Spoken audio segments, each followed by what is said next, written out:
going to be talking about itty bitty bullies, toddlers who pinch and hit and scratch and bite when they don't get their way.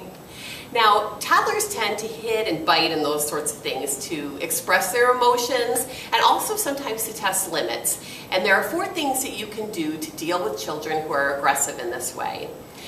The first is if you see a child, let's say for example, biting another child, what you're going to do is you're going to immediately remove them from the situation and give them a firm no biting. Biting hurts, we don't bite. That's probably about it because they're very young and you don't need to lecture on and on about it. The next thing that you need to do is you need to maybe distract. So if kids are starting to argue or fuss over a toy or one has hit the other over a toy, what you want to do is you want to remove that toy and supplement it with something else. And bring in something else to kind of distract them from what was causing the problem in the first place. The third thing is that you need to empathize with the child.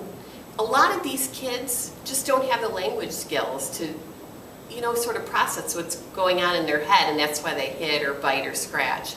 And so what you can say to them is, I bet that's hard that Will took your dump truck. Does that kind of make you feel frustrated? Sort of help them to express in words how they feel. But again, you've removed them from the situation, so there's not any immediate danger to anybody still.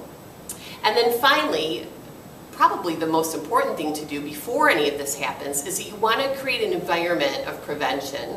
You want to have enough volunteers and helpers in your room so that if they start to see some trouble brewing before the biting and pinching happens, they can put an end to the situation and maybe distract the child or bring in some other element of interest so that things don't get to the point where someone gets hit or scratched or bitten.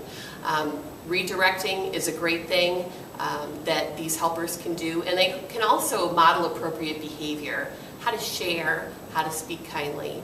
And so in these 4 ways we can prevent itty-bitty bullies from causing a lot of havoc in your classroom. Good luck. And that's your latest tip for raising kids in Christ.